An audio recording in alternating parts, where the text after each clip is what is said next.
Finishing up nomenclature, wanted to give a few more examples. Here's one. So remember, you have to find the longest parent chain. If you number, that helps. So this is a heptane with 7 carbons. And remember, in the last session, we have the names of common alkyl substituents, and this is a tert-butyl group. So the names of those substituents really need to be memorized. And so this is 4-tert-butyl or T-butyl heptane. So the T is an acceptable abbreviation for tert. 4-tert-butyl heptane. Find the longest most substituted chain if you have multiple substituents. So looking here, we've got a chain that appears to be 1, 2, 3, 4, 5, 6 if you just use the straight chain part of it. However, if you go along, so you can see 4, 5, 6, this 6 carbon chain is preferred because it has 2 substituents. So it's the longest, most substituted chain. Aside from the fact that we would have a very hard time coming up with a name for this as a substituent, as it's shown, because it doesn't fit into any of the ones we've seen before. So this is a hexane. It has substituents apparently at 4 and 5, but then you say to yourself, oh, I'm supposed to give those substituents lower numbers collectively. So better to name this, numbering it in this way. 1, 2, 3, 4, 5, 6. So it's a 2-bromo, 3-ethyl hexane, or N-hexane. That's my script N. Technically needs to go in there. 2-bromo, 3-hexane. 3-ethyl N-hexane. So you have to recognize this as an ethyl group, of course. Everything continues to build on previous work. So if you're falling behind, it gets increasingly harder. Next topic is cyclic compounds, or rings. How does a ring structure compare with a straight chain compound? Say we wanted to make a ring out of a 1, 2, 3, 4, 5, out of a pentane. In order to make the ring, because carbon can't have more than 4 bonds, we have to remove 2 hydrogens. If we remove 2 hydrogens, then we can form a bond between the 2 carbons here to make a ring. That ring will be a cyclopentane. So if that's that carbon right there, that's carbon 5, 4, 3, 2, 1, putting that carbon in. So I'm just showing the carbons on the ends. And then the final bond to make the cyclopentane ring.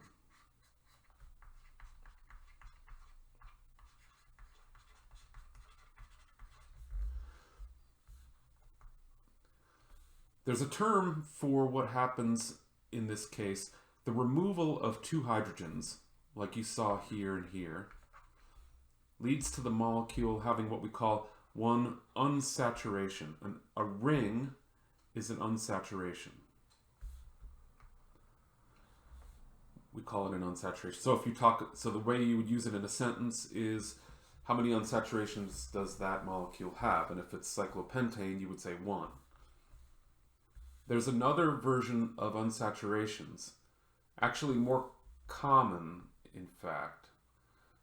So if you remove 2 hydrogens from a molecule like this, it frees up these two carbons to create, this one's unchanged, this one has one hydrogen, to create a double bond. And I know you've seen these kinds of compounds if you just page through your book. The book is full of them. This is called an alkene. It's actually the next unit of study in chapter 13. So double bonds are one unsaturation. I guess I should say one double bond is one unsaturation. Double bonds are unsaturations. Okay, more about rings. Oh, and incidentally, so when you hear about saturated and unsaturated fats, that's exactly what they're referring to, the double bonds being there or not being there in fats, in dietary fats. So rings, this would be a cyclopropane because it has 3 carbons, 1, 2, 3. 4 carbons, cyclobutane. Oops.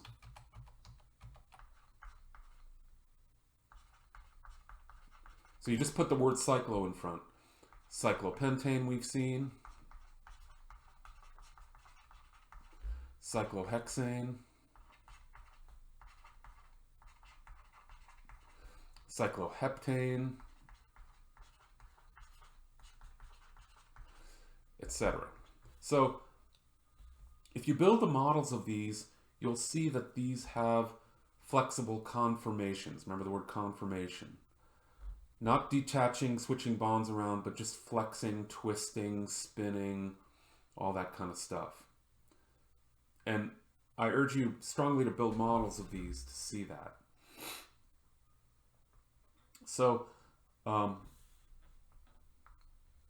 it leads to some interesting phenomena. If you look at this model, the red substituents, okay, so the gray is the cyclohexane ring in the middle.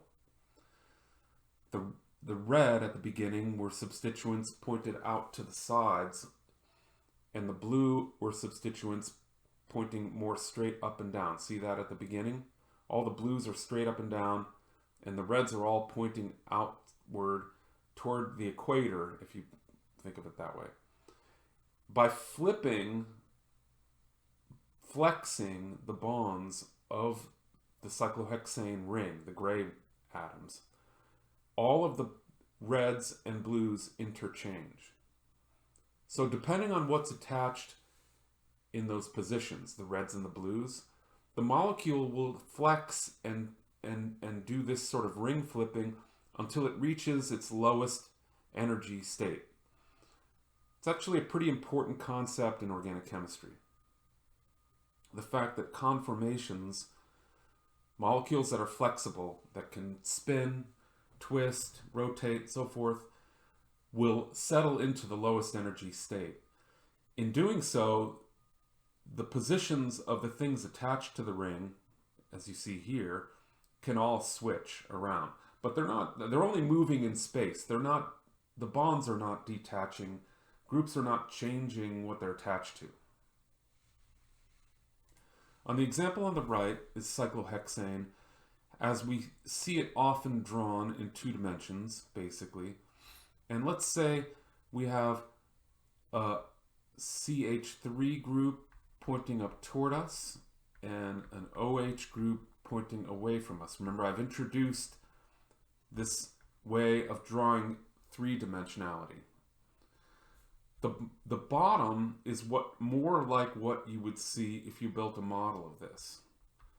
And this model might look like this. So not using wedge and hash marks, but this is more like a conformational representation.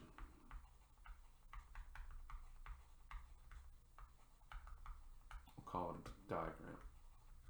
So we have lots of different ways to view molecules, depending on the problem we're faced with, how to analyze what's going on, for example, in a reaction. So this happens to be the more energetically preferred type of conformation that cyclohexane will flex into. You'll see that if you build the models, the molecule will sort of just, you can actually feel it ease into place. Finally, for chapter 12, we want to survey functional groups. And the emphasis right now will be on recognition of functional groups. So later we're going to explore the chemistry of each of the functional groups in detail, how they react and how they behave. Table 12.1 is a great summary of all the functional groups that we want to recognize. You can omit these two. So, alkenes we have just seen above. So alkenes, carbon-carbon double bonds connected to whatever. That's my squiggly lines, connected to whatever. Alkynes are triple bonds. And these are linear molecules. So this is trigonal planar geometry. I know that was covered in Gen Chem, but we can take another look. Linear. And if you recall alkanes, tetrahedral.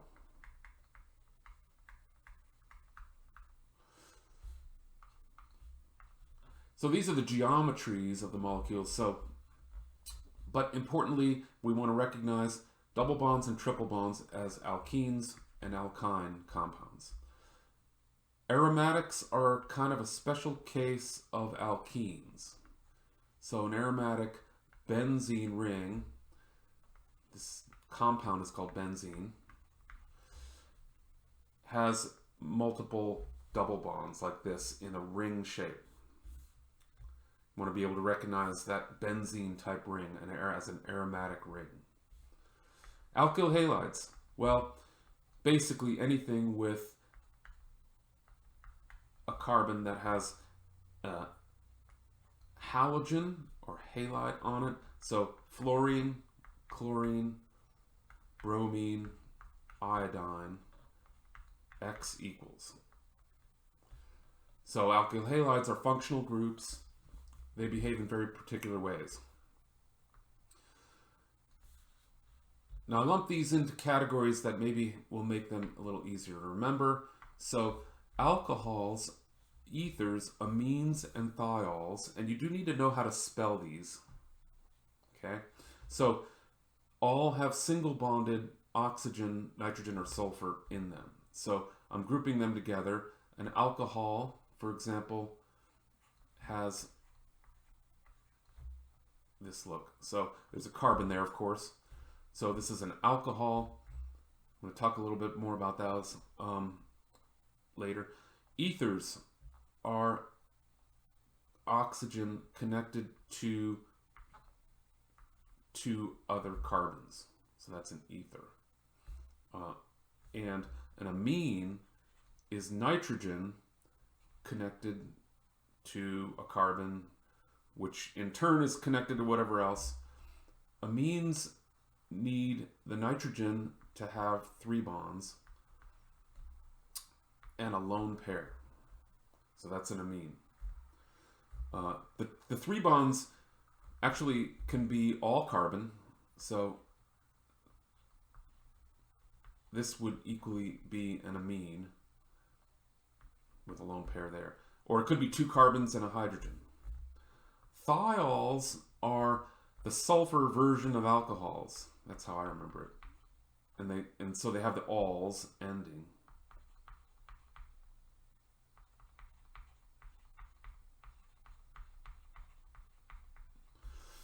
And so sulfur attached to a carbon, whatever, with like hydrogen on it, like that. Looks like an OH group, only it's an SH. That's a thiol. And sulfides are the sulfur version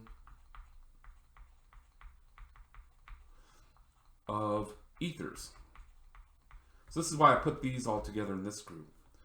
Sulfur version of ether would be a sulfur connected to 2 other carbons and so on in the other directions. Incidentally, sulfur would have 2 lone pairs in both of these. And in the ethers, oxygen also 2 lone pairs. In the alcohols, 2 lone pairs. Worth pointing out. Then we have a group of carbon-oxygen double bonded compounds. And so a carbon-oxygen double bond is called a carbonyl group. So there's a number of variations of this. Aldehydes are a carbonyl containing group connected to a carbon on one side and a hydrogen on the other. That's an aldehyde. A ketone is a carbonyl connected to carbons on both sides. A carboxylic acid is a carbonyl connected to an OH on one side and carbon, etc. on the other. An ester is a carbonyl connected to an oxygen, further connected to a carbonyl on one side, connected to a carbon, and to a carbon on the other side. And finally, an amide is the last one for now.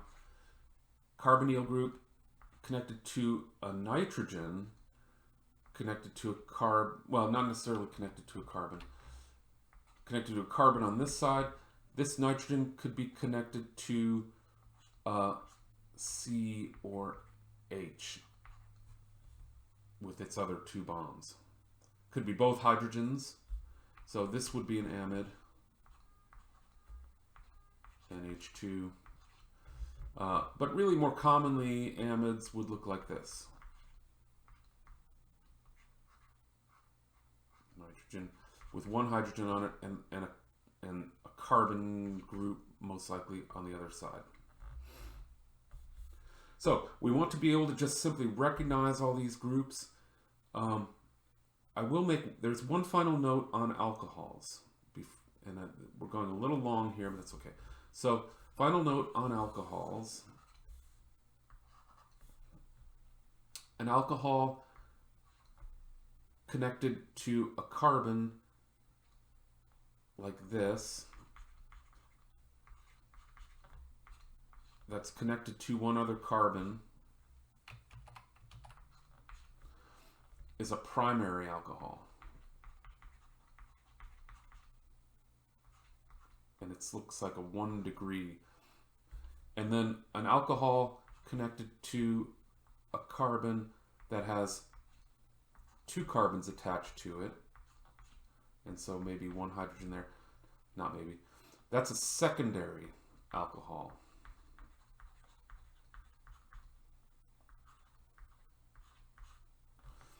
And in logical progression, a carbon that's connected to 3 other carbons with an alcohol on it, no hydrogens on that carbon, is a tertiary alcohol. So we want to be able to recognize those. So some memorization here. Here's an example of how we would apply this, for example. So here's a molecule called dynomycin. It was an anti-tumor drug that was being investigated. I'm going to identify the functional groups here. So this is an alcohol, right? This is a ketone. Here we have an amine. Here we have, going back to being alkyne. This is a carboxylic acid.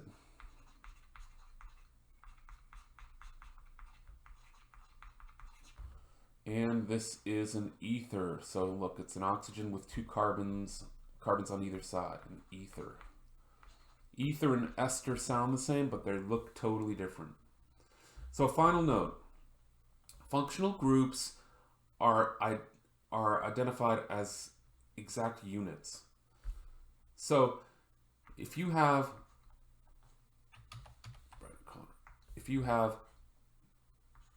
something that looks like this, you cannot call this an ester, and you cannot call this a ketone, and you can't refer to this as an ester next to a ketone. Because they're all connected as one unit, essentially,